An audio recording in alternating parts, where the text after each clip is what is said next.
day. Welcome to FKU Africa Podcast.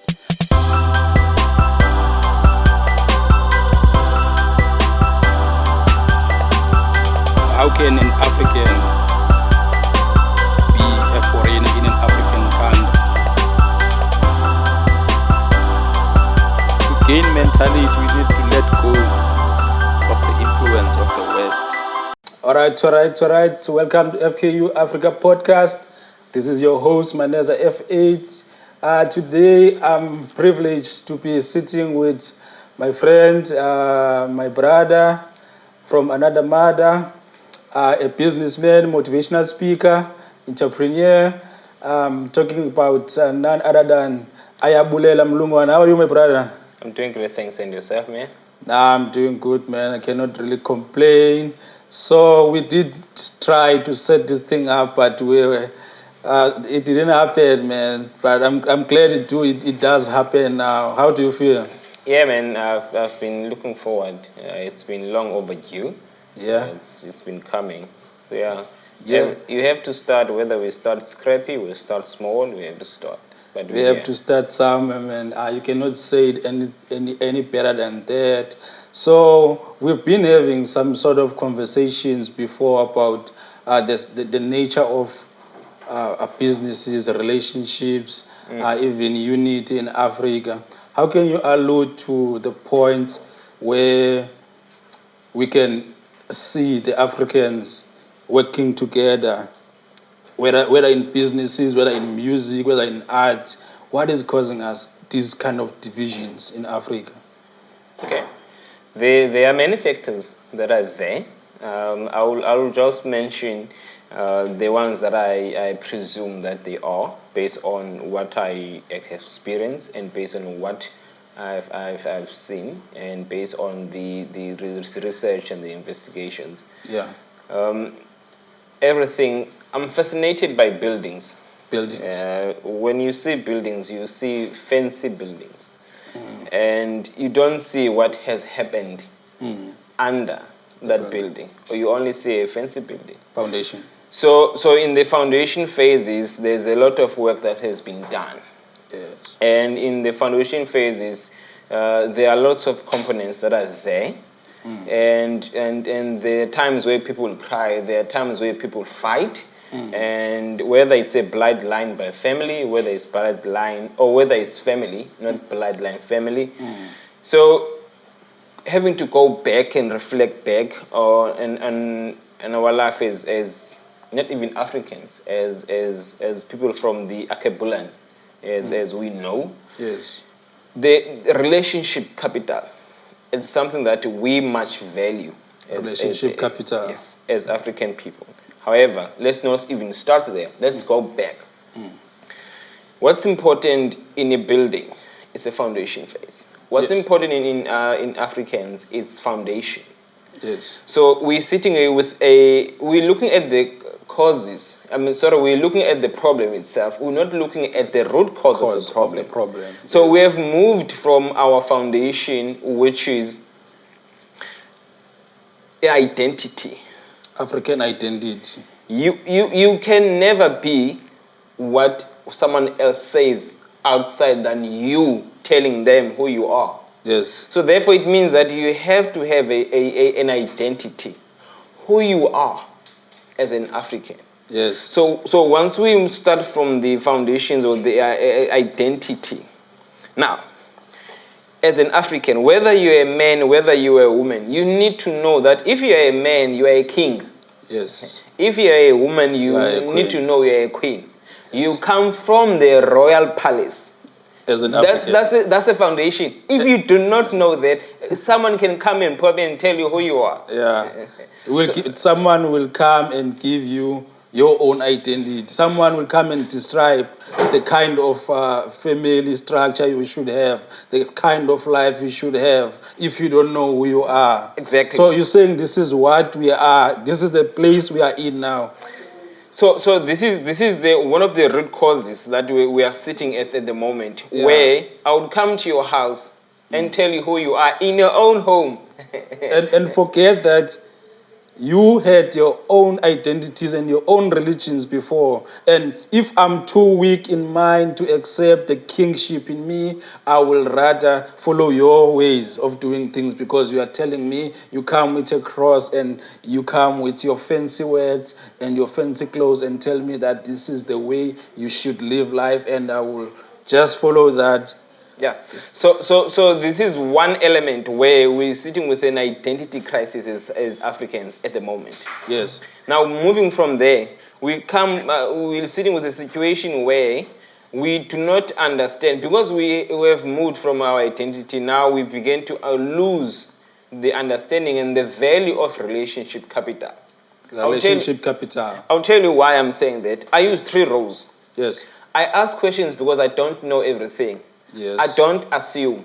I'll report back. Yes. You do not know everything. We're sitting right now here.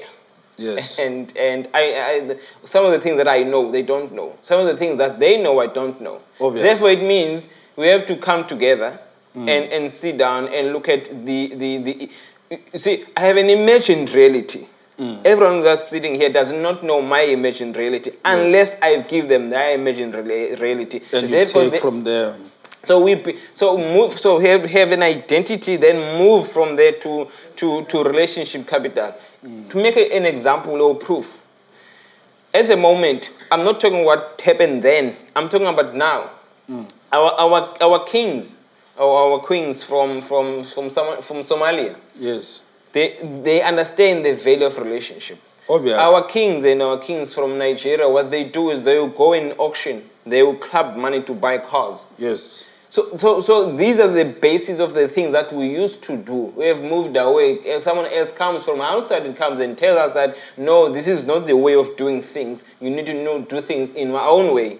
Yeah, so previously when I was talking to my brother, Regis, we mentioned that as Africans, we lost the sense of community, the sense of Ubuntu, where you see a woman and see your sister, where you see a boy or a man and see your brother. Now you tend to see a target or something that you can use to your own advantage. What happened to that sense of community? Look, you see the challenge here. Once you do not know who you are, yes, it all boils down to that. You do not. You will be confused why you do what you do, because you are not in control. Yes. Someone else is controlling you. You see, the system that we are in at the moment, who controls that system?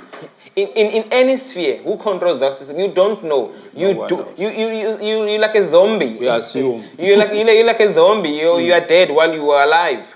Dead walking. Because someone else is controlling the system. You are not controlling your system. You are not even controlling you. Within you, for yourself, by yourself, within yourself. So you're not even controlling what you are wearing.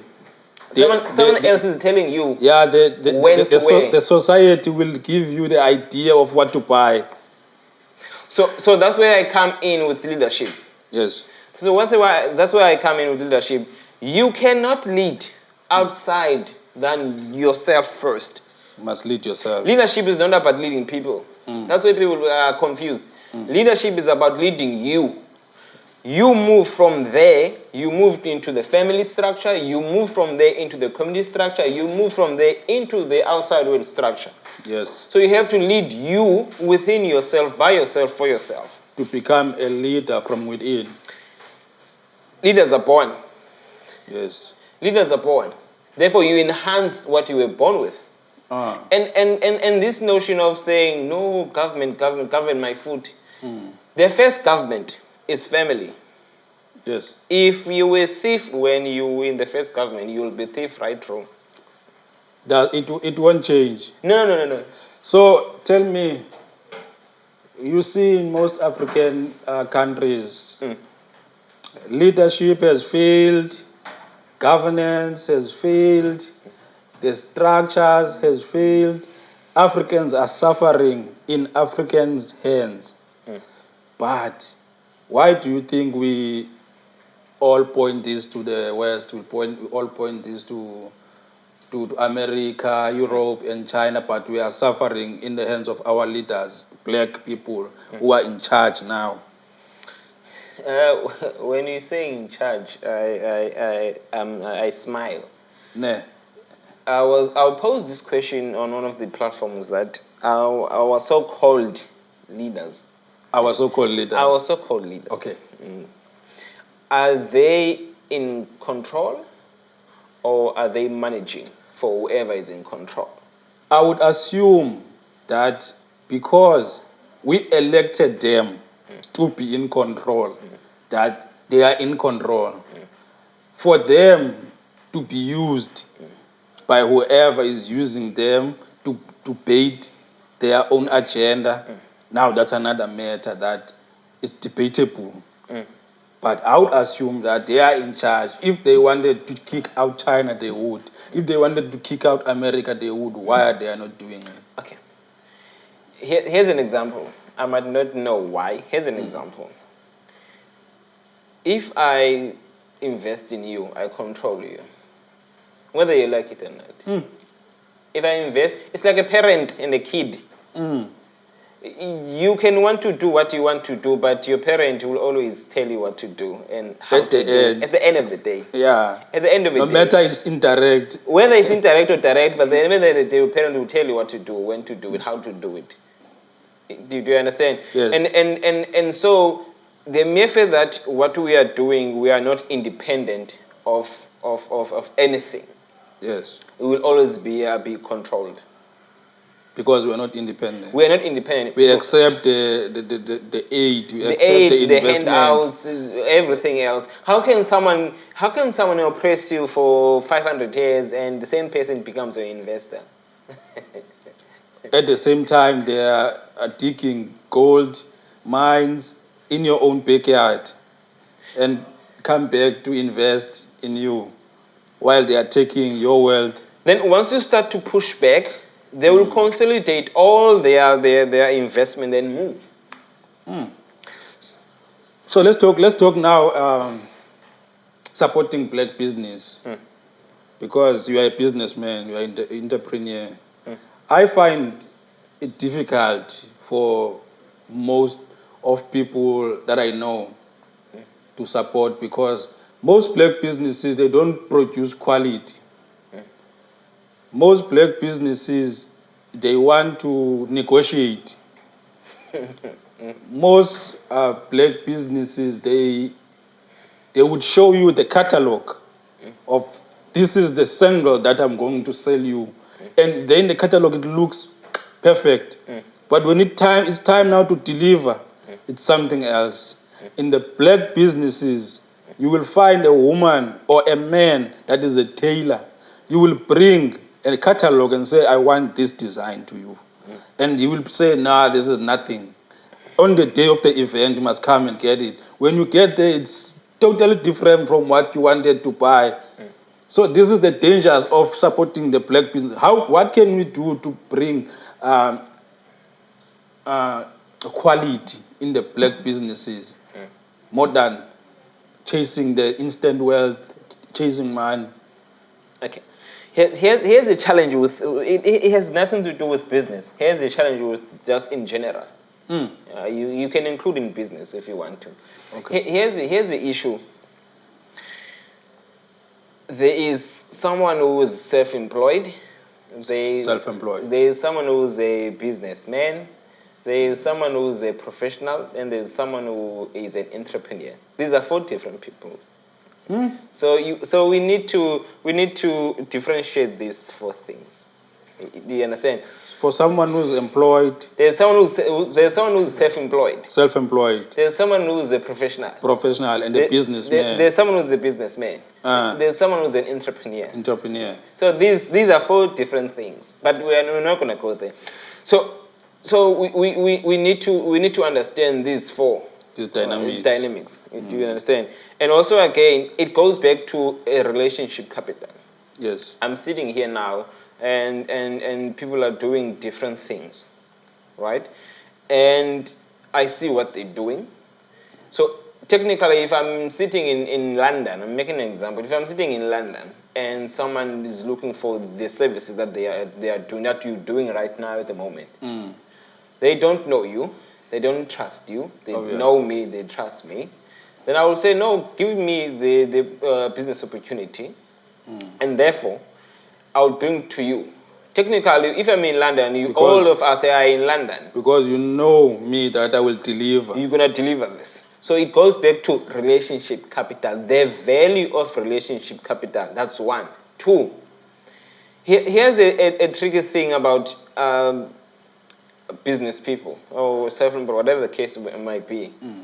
You'll approach black businesses and say, you know, I'm a public speaker, I am a facilitator, right? And what is it that you want me to do to help you to achieve your goal? Yes. They will struggle to answer that question. I've asked many people. I remember I've asked a professor in UCT. I was part of the UCT Graduate School of Business Social Impact Program in 2018. I asked one professor, and he said, "I'm going to get back to you." Since 2018, he hasn't been getting back to me. Wow. So that sounds like a difficult question to answer if you don't know yourself, you don't know your business, and then you are in your business for the wrong reasons. Now, that question exposes you, but the idea is not to expose you. The idea is to support black businesses. Yes. Do you understand? But now that question, it challenges you, not just on the surface, but it challenges you on the foundations. It challenges you on the identity. It challenges you on why you do what you do. There are 5 W's, but I've only asked 2. It took me 18 months to answer 1 W. Who am I? Yes. So therefore, once I ask that question, I don't know what is it that you want, your set goals, and I don't know what you do best than you know what you do. I know what I'm good at. You can wake me up at any time of the morning, of the day, and say, come and speak. I will come. Yes. But when I come to you, approaching you, seeing what you do, and believing in what you do you understand? Yes. And believing what you do, and wanting to build that relationship, and wanting to support you, but I ask you that question, and you struggle. Now, how about you help me to help you to achieve what you want? Now, I've asked you the question that you are struggling, but how can we go through a process where I can use my tactics, use my strategies, and let us go into a journey and process into a journey based on what I do. Yes. From there, we're building a relationship on a solid foundation. Yes. Do you understand? But now, my question remains on the quantity before quality. See, it's very difficult to support black businesses because they don't produce quality. You have to start from the identity, you have to go to relationship. Now, once you value the relationship, you won't do nonsensical work or produce nonsensical products. Okay. Because you understand the value that you have with this person. Yeah. If I lose this person, so in your life, what value am I adding? Yes. Do you understand? So if I'm not adding value in your life, I'm gonna put you on a side. You are useless. Do you understand? Then again, in terms of quality, there's this pervasive culture of instant gratification. Obvious. And people instant success. Instant success. So people are. So it has to do with the mindset. And there's this culture of short term. Do you understand? So if you're getting into a working relationship, and you come to me and you say, you know what, I have conferences, I would like you to come and speak in my events, in my conferences. And I'll say to you, you know what, okay, it's fine. Tell you what, I'll come once and I'll do it for free. And that's how you build the relationship. Do you understand? So I'll come and say, you know what, I'll come and do it for free the first time. And I'm a gun. Therefore, I need to shoot. Use yourself as a weapon.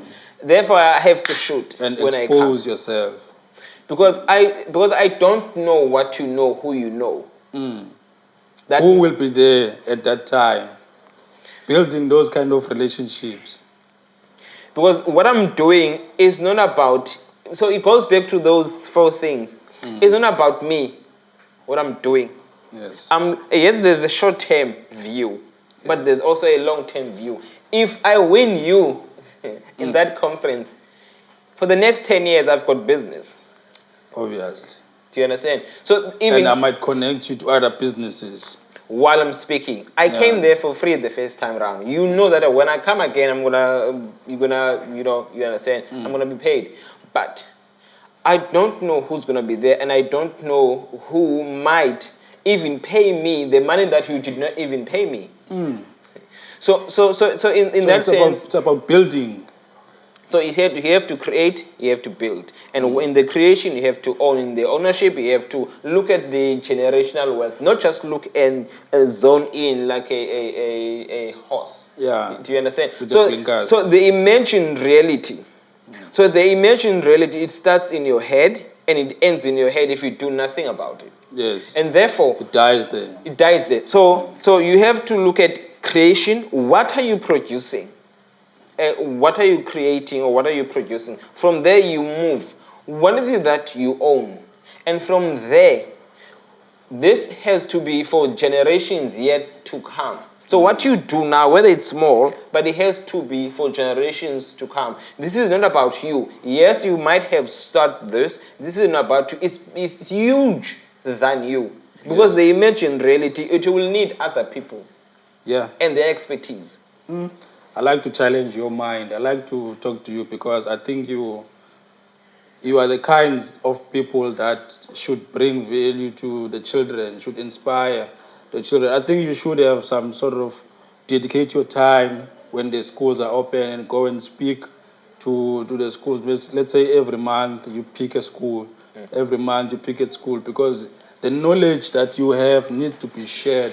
The knowledge that we all have needs to be shared because I believe as Africans, we are failing where in the roots.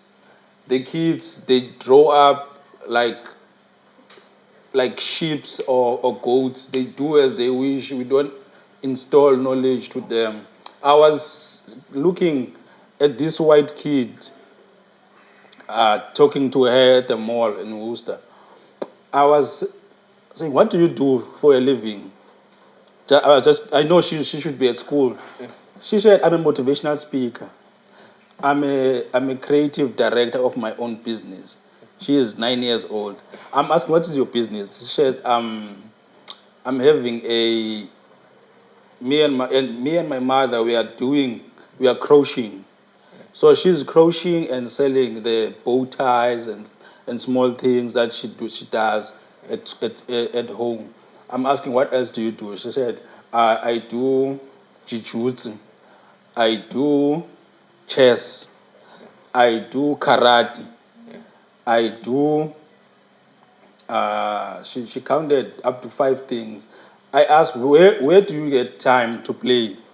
Said, I only have to play for 2 hours. That's enough for me. I play for 2 hours and I do. After school, I'm coming from school to this gym, to this gym, to this gym, to this gym until 7:30. Then I get home and play, and then I'm going to sleep and do my homework and sleep. So, but the thing is now in our kids, they're coming from school, they go wild, they go and play and go around and do whatever they wish. So do you think that my kid and that kid that I was talking about, when they meet now at 18 years, what's going to be the difference? I've been doing community development for the past 9 years. I remember you at Kukuletu, right? I've been doing that for the past 9 years. I've worked in so many communities. 60% of homes from 19 to 35, 60% there is less than 10 books in the household. In the household? 60%. It might be more. Even where I'm at now, I don't even see a book where I'm at in this household. That should tell me something. So 60% have got less than 10 books in the household. There is no what we call a thesaurus dictionary, not Oxford, thesaurus. And what? Thesaurus dictionary, and the one that looks like a Bible. The bigger one. And 35%. It was 2018, I think. Now 35% they have more than 10 books. Now you can see the imbalances. Imbalance. And also again, you know, our education is okay. Let's go to time. Time is an illusion. No one knows the real time. We have agreed on time. The actuality. we agreed on time. Time is an illusion. Anyway, our education as black people is practical. So it's not what we are educating in now. So what we do is we teach you. As you know, in the Eastern Cape, you wake up at 3 a.m. 3 a.m. You milk. Go and milk the cows. So our education, our education is practical, but we have moved away from our education system. Then we came to this so-called education system. This is not education system; it's indoctrination. Indoctrination, yeah. Period. Anyway, now we know what needs to be done. We know things our African way, but we are refusing to do them. Then once you do them, you are being challenged. The first person that challenges you is your black king and your black queen. Well challenged. The first person, the first enemy is not a so-called Caucasians. It's a black person. They will challenge you to the core because they are mentally handicapped. And they won't believe you if you say, let's come together and do this business. They will think it's a scam. I understand. If she or he does not believe himself or herself, how the hell on earth is going to believe you? If they lack the sense of self-belief, that's the problem. Let's come back to what you are saying. Our education is practical. Now I was thinking when I was growing up in Eastern Cape, no one taught me how to milk a cow because we were doing it every day. I ended up just doing it because it was done. So it's a passed on skill. No one told me how to hold a planting ikuba. No one told me how to go and get myself a stick. We call it indonga, and mold it in a beautiful way. It's because I saw it. I saw people doing it. I started to do it. No one told me how to go and hunt rabbits, kudus, and those kind of things. I saw people doing it. I was part of the situation. I was part of the people who were doing it. So I ended up doing it on myself. No one told me how to fish. I was practically there. So now our kids, we feed them books. There's no practicality. There's nothing. Now to the point that you just mentioned. Who knows you? It's not important who you know. Who knows you? I know myself. Listen to this. Who knows you? Right? You know yourself, or you know who you are, but who knows you? What is it that they know about you? Now, back then, you know, when you wanted a rod or you wanted a stick, you knew exactly who you need to build a relationship with. Who's going to get you a nicer stick? Exactly. And when you want to learn how to plow, you knew exactly who's the best person to do that business. To do that. Do you understand? You then create and build that relationship with that person. So those practicalities, what we saw then, you can use it anyway. In anything. Those were a way of life. That we forgot. We did not forget. We choose to ignore them. Hey, we are getting lost day by day. We are getting lost because we were talking now downstairs, me and Regis, we were talking about a system of education. Even when where business studies, business is changed to a consumer science. So they are teaching us how to be consumers, not how to be producers. They are teaching our kids how to buy, not how to produce and sell and distribute. So that's where the indoctrination comes in. How are we going to produce wealth, generational wealth for us, for our children, for our grandchildren?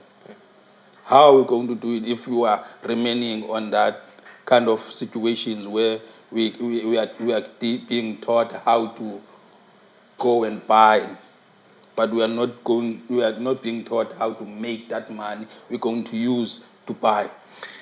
Here's one of the answers. There are many answers that are to this question. I don't know everything. However, Obviously.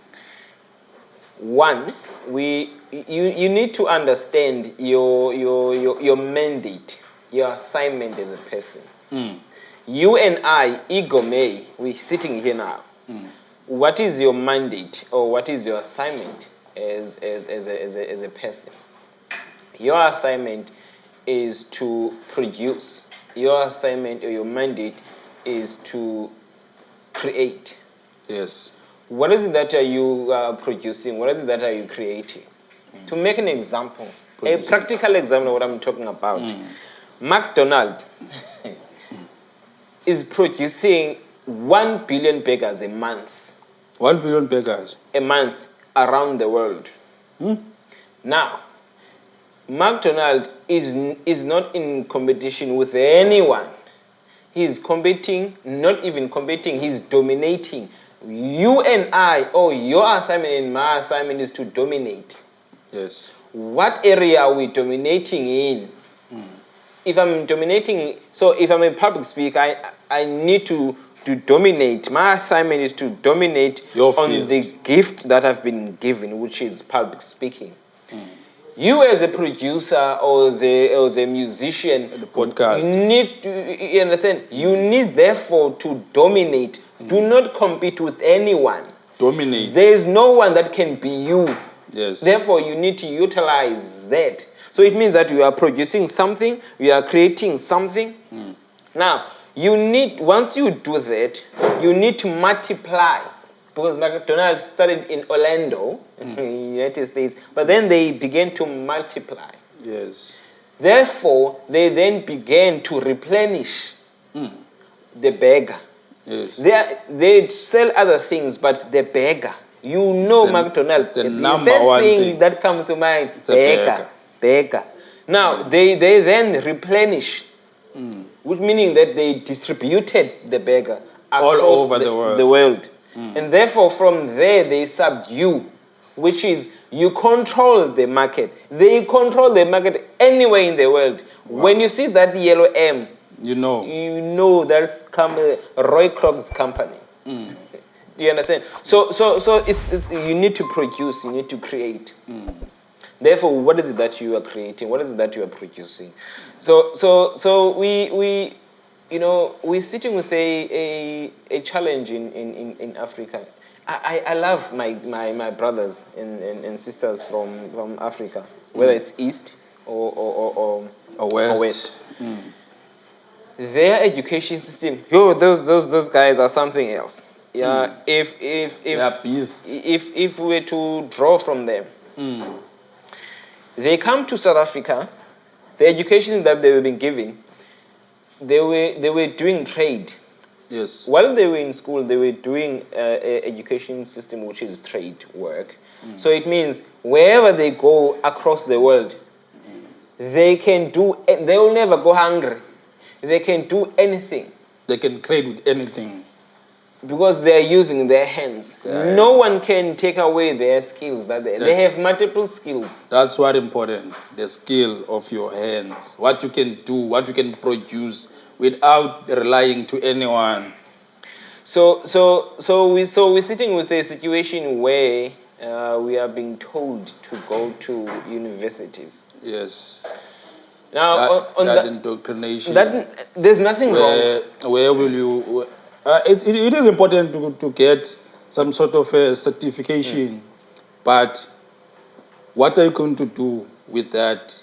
Now comes back to you as an individual, because I think it's an individual mission to to direct themselves out of that situation where they will allow themselves to be indoctrinated in a way that they are given this task that complete this degree. After you complete this degree, go and be an intern in that certain company. Where after you being an intern, find a job. After you find a job, it's over. Stay in debts, buy yourself a car, go and get a house in the bank and owe that bank a third or 2 or 3/3 of your salary for the rest of your life. 25 years, the rest of your life, for 25 years. And after that, after you are 25, you are retiring, you are getting all your money. At that time, you are already 60. 2 years, 5 years, you die. When did you leave? When is this process, this process of school teaching you how to live your life? How are you going to live your life after 65 years or 60 years? You know, many people, the so-called wealthy people, most of them don't have qualifications beyond grade 12. Obviously. Just to mention one, Facebook guy. This guy, Richard Branson. Just to mention one, there are many.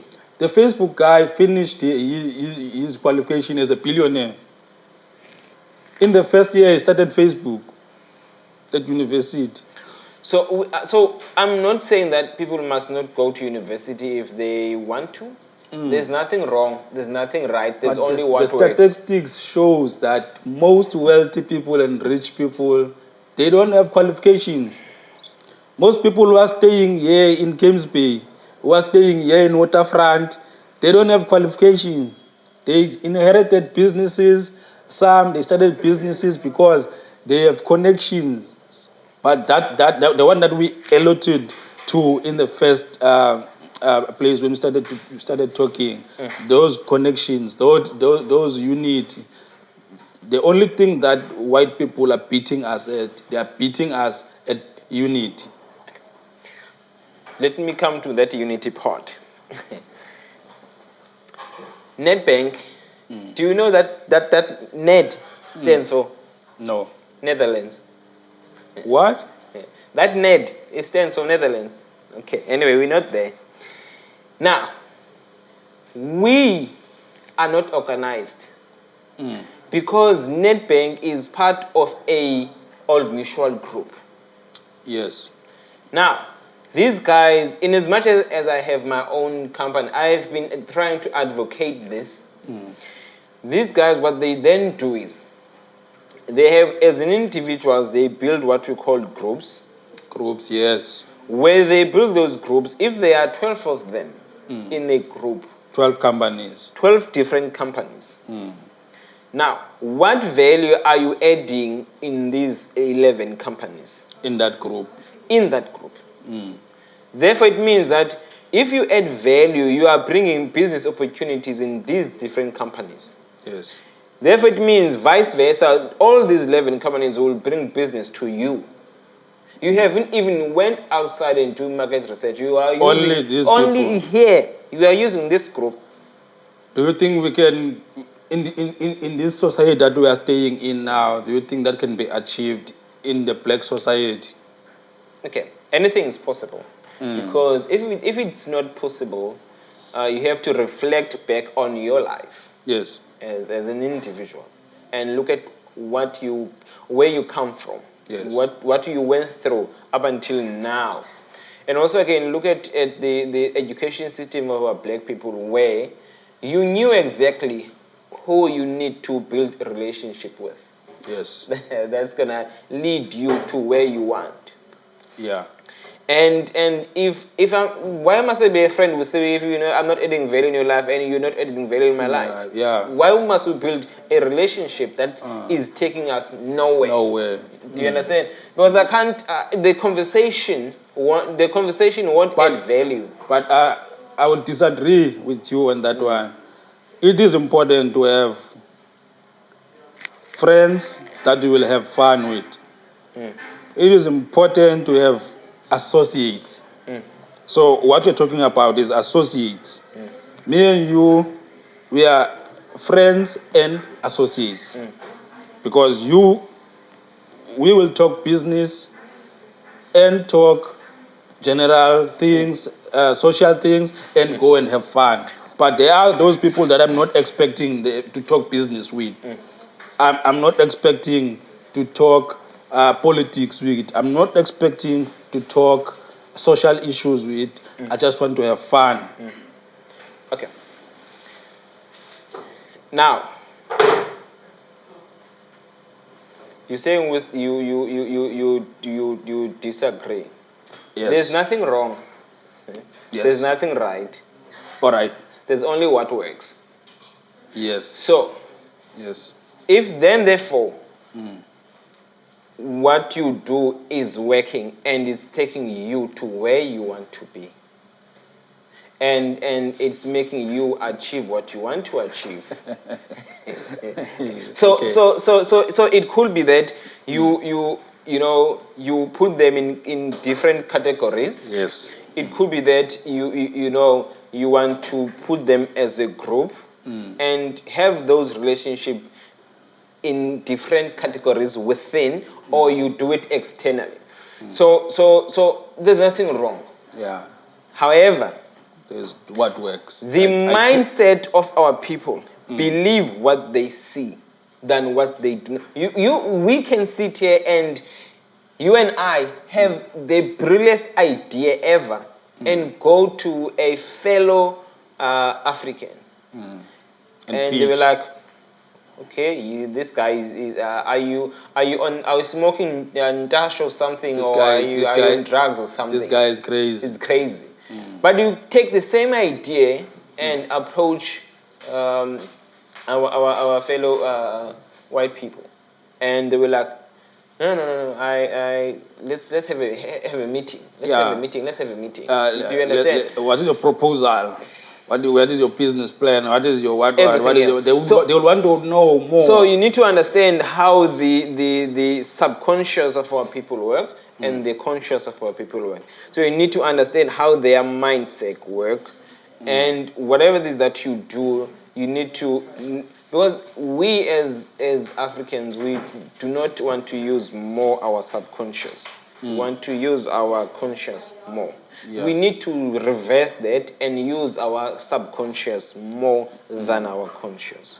Okay, we are about to close now. Yeah. In closing, what sort of advices do you give? Because my previous episode was talking about the dangers or why these social media, so-called Pan-Africans, they amount to nothing. They keep on failing. They have these groups, they have those WhatsApp groups, but nothing is going forward. There's no plan, there's no action.